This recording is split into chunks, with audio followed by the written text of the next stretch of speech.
किताब मुकद्दस में से यिर्मयाह की किताब के 17वें बाब की तिलावत। यहूदा का गुनाह लोहे के कलम और हीरे की नोक से लिखा गया है उनके दिल की तख्ती पर, और उनके मज़बहों के सींगों पर कुंदा किया गया है, क्योंकि उनके बेटे अपने मज़बहों और यसीरतों को याद करते हैं जो हरे दरख्तों के पास ऊंचे पहाड़ों पर है।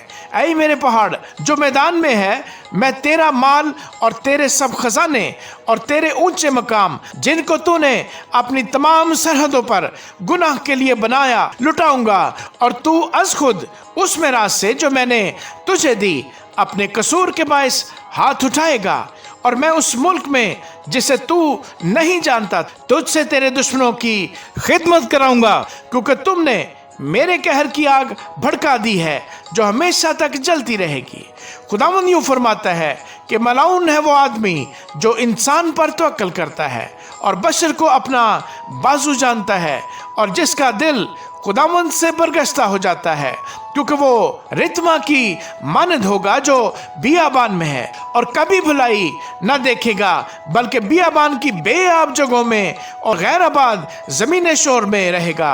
मुबारक है वो आदमी जो खुदावंद पर तवक्कल करता है और जिसकी उम्मीद गाह खुदावंद है, क्योंकि वो उस दरख्त की मानद होगा जो पानी के पास लगाया जाए और अपनी जड़ दरिया की तरफ फैलाए, और जब गर्मी आए तो उससे कुछ खतरा ना हो, बल्कि उसके पत्ते हरे रहें और खुश्क साली का उसे कुछ खौफ ना हो, और फल लाने से बाज ना रहे।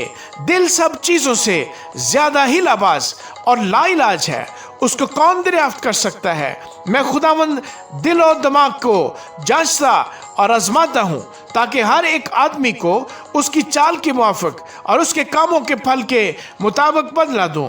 बेइंसाफी से दौलत हासिल करने वाला उस तीतर की मानद है जो किसी दूसरे के अंडों पर बैठे, वो आधी उम्र में उसे खो बैठेगा और आखिर को अहमक ठहरेगा। हमारे मुक़द्दिस का मकान अज़ल ही से मुकर्रर किया हुआ जलाली तख्त है। ऐ खुदावंद इस्राएल की उम्मीदगाह, तुझको तर्क करने वाले सब शर्मिंदा होंगे, मुझको तर्क करने वाले खाक में मिल जाएंगे, क्योंकि उन्होंने खुदावंद को जो आबे हयात का चश्मा है तर्क कर दिया। ऐ खुदावंद, तू मुझे शिफा बख्शे तो मैं शिफा पाऊंगा, तू ही बचाए तो बचूंगा, क्योंकि तू मेरा फख्र है। देख वो मुझे कहते हैं, खुदावंद का कलाम कहाँ है? अब नाज़िल हो। मैंने तो तेरी पैरवी में गडरिया बनने से गुरेज नहीं किया और मुसीबत के दिन की आरज़ू नहीं की। तू खुद जानता है कि जो कुछ मेरे लबों से निकला तेरे सामने था।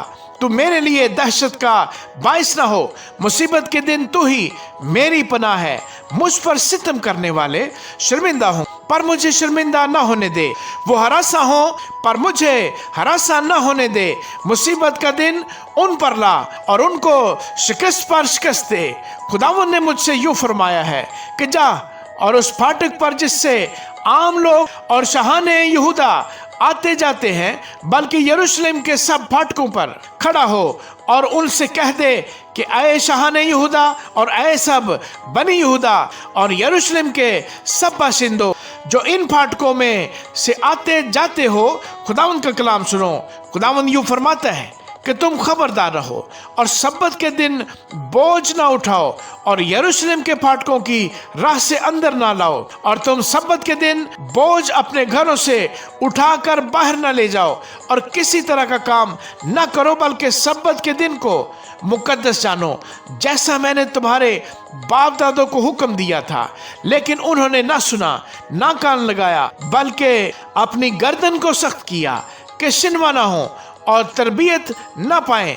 और यूं होगा कि अगर तुम दिल लगाकर मेरी सुनोगे, खुदावंद फरमाता है, और सब्बत के दिन तुम इस शहर के फाटकों के अंदर बोझ ना लाओगे, बल्कि सब्बत के दिन को मुकद्दस जानोगे, यहाँ तक कि उसमें कुछ काम ना करो, तो इस शहर के फाटकों से दाऊद के जानशीन बादशाह और उमरा दाखिल होंगे। वो और उनके उमरा, यहूदा के लोग और यरूशलेम के बाशिंदे रथों और घोड़ों पर सवार होंगे, और ये शहर हमेशा तक आबाद रहेगा।